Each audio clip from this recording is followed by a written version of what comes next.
What's up mga chong? Ngayong araw, sinimulan kong unti-untiin ang pag-aayos ng mga gamit ko para sa aking munting palasyo. Aba syempre, may oras tayo. Sinusulit ko lang naman tong linggo dahil online class kami. Kaya kailangan i-go ang pwedeng i-go. Eh di go! Okay na to. At dahil nga unti-unti na ako naglilipat ng mga gamit, kailangan kong linisin yung ano. Yung ano? Basta, itong kwarto. Itong kwarto kasi na to, magiging studio rin siya. Studio? Oo, para dito na ako gumagawa ng mga content ko. Syempre, dahil kwarto nga rin siya, dito na rin ako matutulog. Pero bago ang lahat, kailangan ko muna tong linisin. Kaya naman tinanggal ko muna lahat ng gamit na nandito sa loob para mas madali natin siyang malilinis. Ako lang pala kasi hindi naman kayo kasama naman maglilinis naman. Pero bago natin simulan ang formal na paglilinis, sobrang okay. Kailangan muna nating uminom ng tubig kasi sobrang init naman ngayon. Parang di naman nag-grade yung araw na. At bukod nila sa sobrang init na yung panahon, sobrang init na rin ng ulok sa mga butiking naninirahan dito sa kwarto. Grabe naman ang pag-uugali. Kala mo nabigyan ng karapatan para magdumi dito sa kwarto na to. Ito nga, inumpisahan ko na yung pagwawalis para mapagpag yung mga dumi nila. Tapos sinundan ko na ng pagpupunas dito sa mga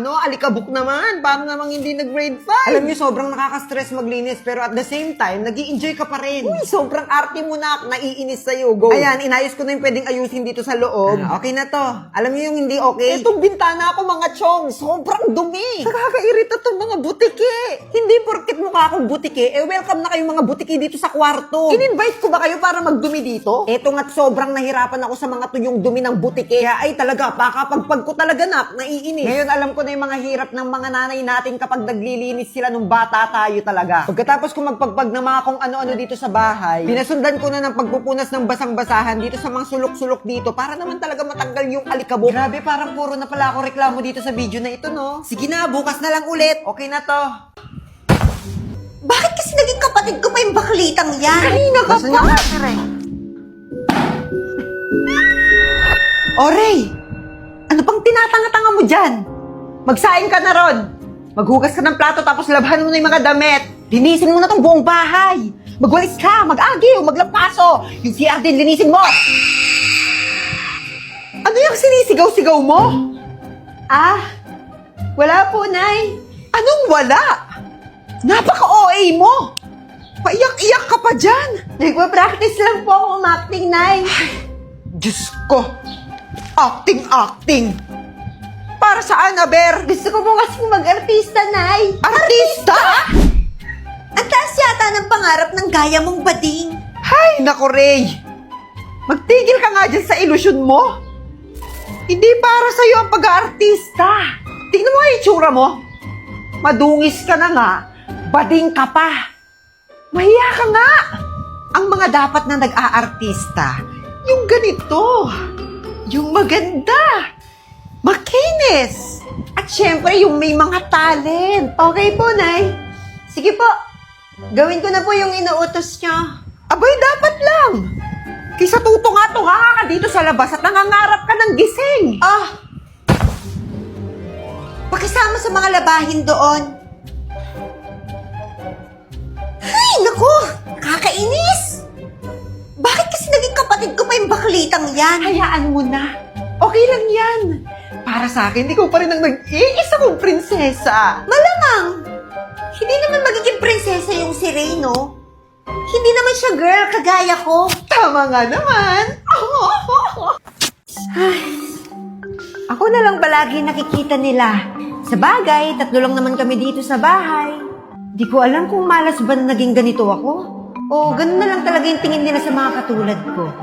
Sanay naman ako na hindi nila ako tanggap. Pero hindi talaga ako sanay sa amoy ng mga damit nilang malansa. Amoy patis! Miss ko na si tatay. 2 buwan na rin simula nang umalis siya sa Pilipinas.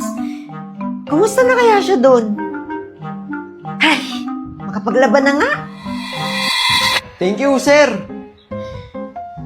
Ganda nito, Panigurado, magugustuhan to ni Sofia. Ganito yung mga gustong-gusto ng anak ko si Ray. Ayan, tama.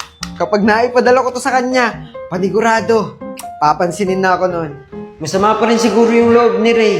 Simula nung umalis kasi ako, hindi ko pa siya nakakausap sa telepono. Eto na, Ray. Sige na, binilhan na kita ng makeup mo. Ay, Diyos ko. Wala na namang pera ang tao.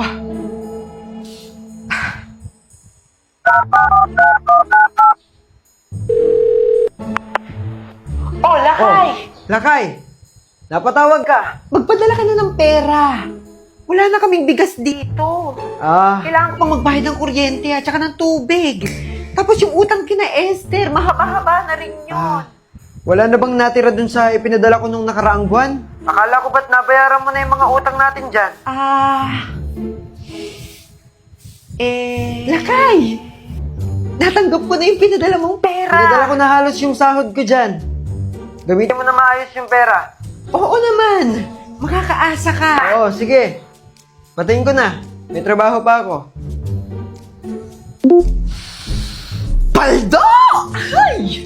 Ngayon makakapagsugal na ako ng matindi. Dami-daming pera.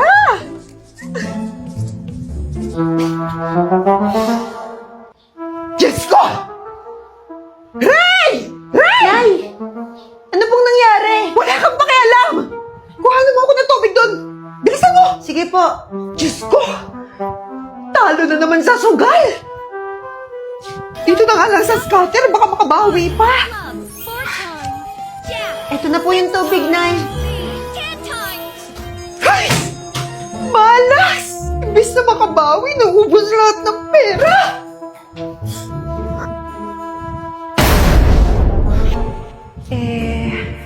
Yung pinadala mo kasi nung nakaraan, ipinampagawa ko muna ng kusina natin. Aba, mabuti kung ganun. Sige, magpapadala ako agad mamaya.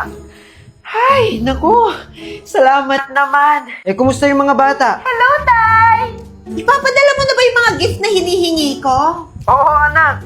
Naipadala ko na. Yes! Hintayin nyo na lang dyan, ha? Nasaan nga pala si Ray? Si tatay po ba yan, Nay? Oo siya. Mamaya na lang ulit. Ay, di ko pa rin nakakausap yung anak kong isa. Sige, trabaho na. Pwede ko po ba siyang kausapin, Nay? Wala na. Pinatayan na ako. May trabaho pa kasi yung tatay mo. Sige na po, Nay.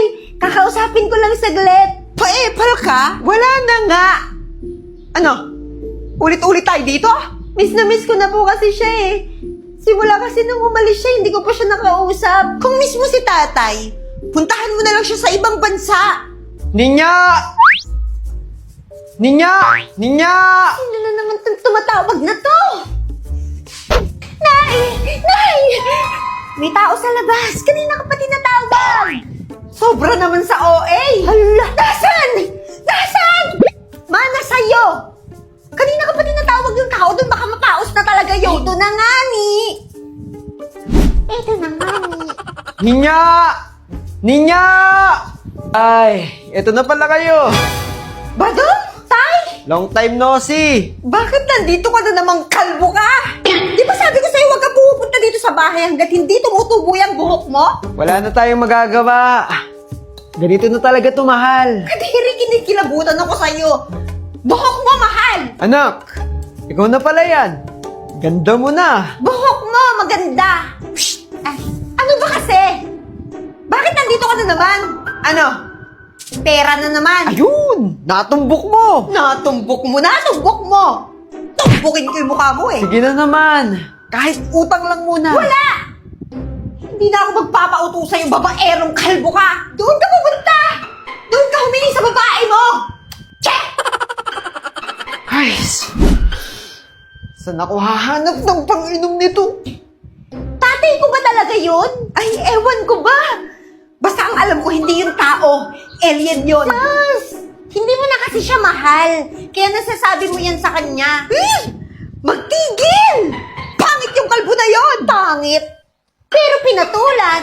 Ay, sana yung tatay na lang ni Ray yung naging tatay ko. Speaking of Ray, bakit hindi ko na siya nakikitang pumupunta dito? Ewan ko nga rin eh. Nag-aalala na nga ako sa kanya. Ako nga rin nag-aalala na eh. Bakit hindi pa siya nakakapunta dito simula nang umalis yung tatay niya? Eh, hindi ko na rin siya nakikita sa labas. Pero hindi ko naman siya pinupuntahan. Puntahan ko nga. Ah, tara, bilis. Sasama ako. Kukuha lang ako pasalubong para sa kanya. Dali, Nay! Eto na. Sige na. Tara na. OA talaga. Nay, sige na po. Pairam na lang po ng cellphone, ako na lang po tatawag. Napakakulit mo talaga! Kung nawawalan na ako ng pasensya sa'yo, ha? Pakakulit? Kung gusto mo kausapin yung tatay mo, humirap ka ng cellphone dun sa labas! Hindi niyo nga po ako hinahayaang lumabas eh. Kanina ka